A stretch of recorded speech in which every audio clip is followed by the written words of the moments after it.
Hello, in this video we're going to address this question. A student asked about it. So, Lucy Starstrider is trapped on level 17 of a space station. The evil Dark Raider and his clone warriors, who are on level 18 and 16 across a deep trench, face her. Lucy's retreat path behind her has been blocked. Her only chance for escape is to try and jump directly across the trench. If she does not make it, she will fall to certain doom. We can see here the diagram. So there's Lucy, here's Dark Raider, here's clone warriors, and this is a trench across here that she needs to jump. So Lucy estimates that the lines of sight to her enemies are 80 degrees apart, as shown. She also recalls from the technical plans of the space station that consecutive levels are 10 meters apart, vertically. Using the source of power, Lucy can leap a horizontal distance of 12 meters. Time is quickly running out. Will Lucy Starstrider escape the clutches of the evil ones, or will she perish? Justify your answer.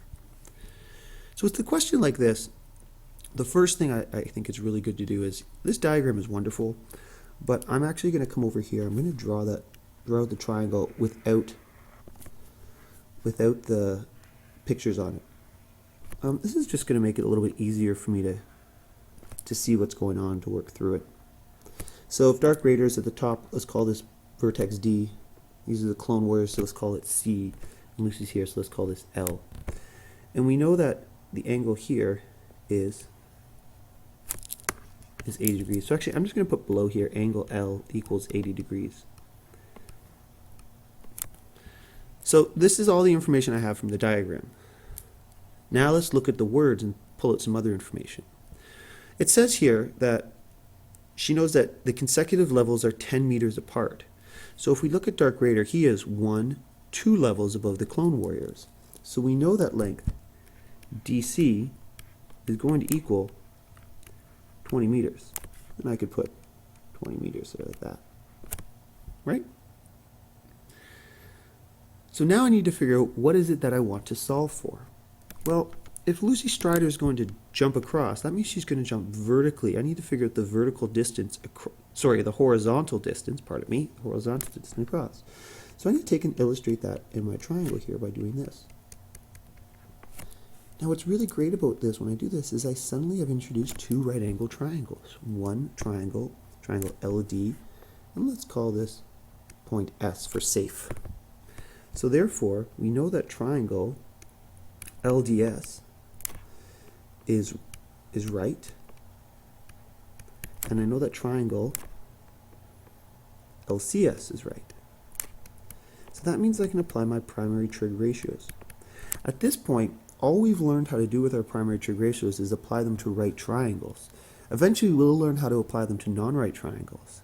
But at this stage of our development, we have to take our triangle and try and make a right angle triangle out of it in order to apply the sine, tan, or cosine ratio. So let's break down and see what other information we can now pull out of this. Well, we know that the floors are equally spaced, so we can easily see that DS is going to be 10 and SC is going to be 10. And let's call this X, because that's the distance that Lucy has to leap. So we're going to say that length DS is equal to length SC. And we're going to say that, we're going to make a let statement here. We're going to say let X represent distance Lucy must leap.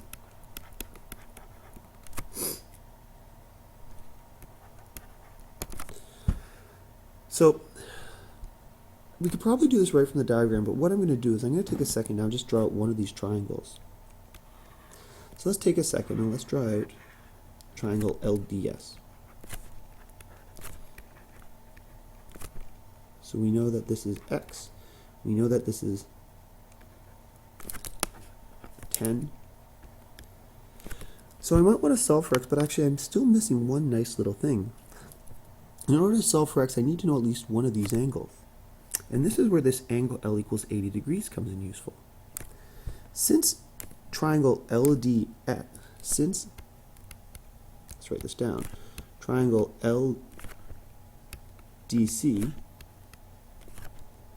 is isosceles, Since triangle LDC is isosceles, we can say that angle DLS is equal to angle CLS, DLS, CLS. And so therefore, if angle L is equal to 80 degrees, angle DLS is equal to 40 degrees. So that gives me that last piece of information I need in here. There we go, 40 degrees. So a little point here, remember, if I want to talk about the angle in here, I need to use that 3-point notation, because if I say angle L, I don't know, I'm assuming I'm talking about the full angle across for DLC here. So now we can set up our trig ratio. So again, one way to pick out your right trig ratio is to write down SOHCAHTOA. So we know we have to work with an angle, so we check mark those three. Tan is the opposite, and x is the adjacent. So I see that I have all three for tan. So tan of 40 degrees is equal to the opposite, 10 over x, or the adjacent. So x tan 40 degrees, we've multiplied both sides by x there, is equal to 10. So x is equal to 10 divided by tan of 40 degrees.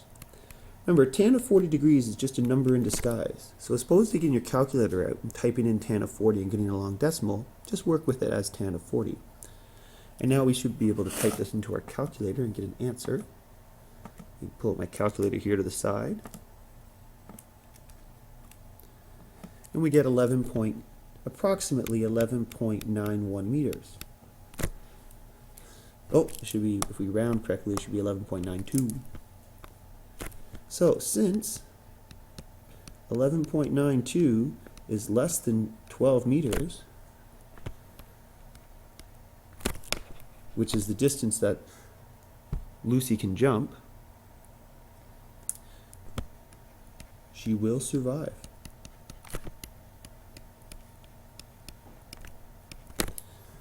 I hope this video helped. I'd like you to think about, just as you depart, the idea that in this question they gave you a picture to use. Take a look and try some questions where they have words and you have to actually draw that diagram. That is typically where we start to get into a little bit more challenges, because we question if we've drawn it correctly or not. So that's probably a good type for us to do some practice with. Have a great day.